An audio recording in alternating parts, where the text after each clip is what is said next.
I'm gonna do some reviews today of 3 books. I think I'm gonna start doing like 3 books at once in reviews because I can't keep up with video reviews of every book I read. So yeah, this will be a triple review. I'm gonna start with the one I read the longest ago. So this might be a bit of a dodgy review because I'm not entirely sure everything that happened in it, even though it wasn't that long ago. I read it this month.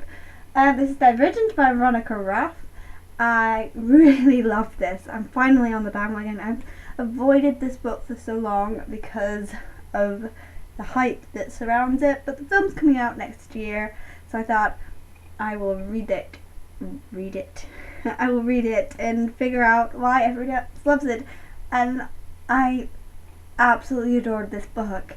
I can't think of anything bad about it. I just loved it. I loved Tris. I loved how determined she was, and I loved how brave she was for leaving her family, and how great she was. I'm not going to tell you what it's about because everybody knows what it's about. So look it up on Goodreads if you want to know, and if you don't, everybody knows what this book is about.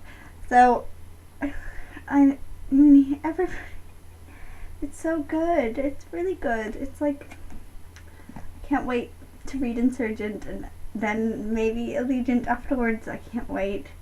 I just love this book so much. And I loved Four.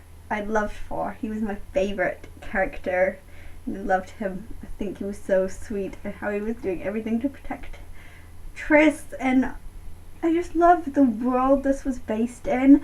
I loved all the world building. Like, I really could picture everything. I've never been to Chicago, and this is based in a dystopian Chicago. I've never been to Chicago, but I could picture everything, especially in the Ferris wheel scene. I'm not going to spoil anything. But I could picture everything in that scene. Just then looking over the world, I could just picture everything. It was so good, and I loved it. I'm just gonna keep saying I loved it, and I can't. So yeah, I think the ending was horrible. I really hated the ending, and I really need to read Insurgent, and I hope Insurgent doesn't leave me on too big a cliffhanger, because I think Allegiant is only coming out in hardcover, and I don't really buy hardcovers because of their expensiveness. So hopefully it will come out on paperback and I won't have to buy hardcover of it. But yeah, this is Divergent and I loved it and I want more for. So I'm going to read Insurgent next after the book I finish.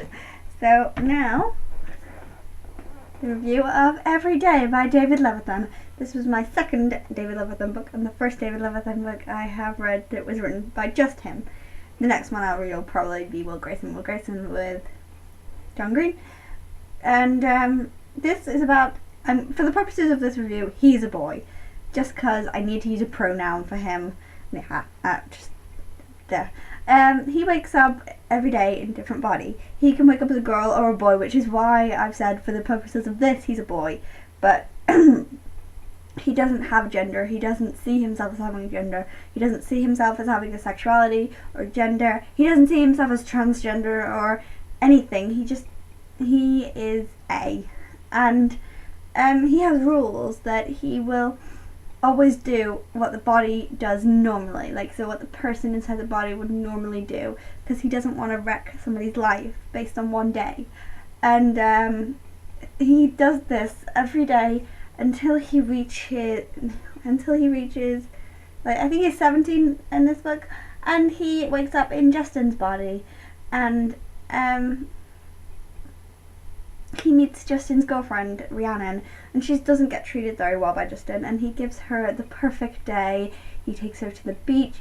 He's the perfect boyfriend, and because he feels like he needs to, because of how much she loves Justin and how much he mistreats her all the time. And I really, really loved this book. I thought it was so sweet, and it really made me think about whether I'd be the type of person who could just love somebody for who they are and not let anything come in the way of that. And Rhiannon really did try really hard to do that, but how can it possibly work out if he's in a different body every morning? I mean, he couldn't like wake up next to her or marry her or meet her parents. He couldn't do any of that because he wouldn't see her every day.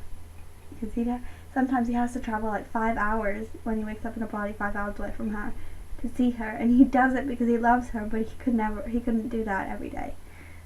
But it was so good. I really love David Levison's writing style, and I think I'm definitely going to pick up more of his book. I'm very intrigued by his new book, Two Boys Kissing, which looks really good, and it's a bit controversial at the minute with the cover and stuff, but I really think it looks good, and I'm very interested to read it. So yeah, so that's Every Day by David Levison. And the last book review is Ready Player One by Ernest Cline. I finished this 2 days ago, and I really loved it. I didn't like about the first 100 pages because it annoyed me that it was all telling me. It was telling me how the video game worked. It was telling me about his life in the video game, about the world. It wasn't showing me how it happened. Like he was telling me how there were non-player characters around the world, but he didn't show me any of them. He told me about them. He told me about this blog that he reads, and he didn't show me him reading the blog. I mean, I don't think in the entire book he read Artemis's blog once in the whole thing, but he said he did on a regular basis, but I didn't see him ever do it. But it was a lot of telling and not showing for the first 100 pages, but I think that it was mostly world building, but like for the first 100 pages, like 2 hours passes and that's it.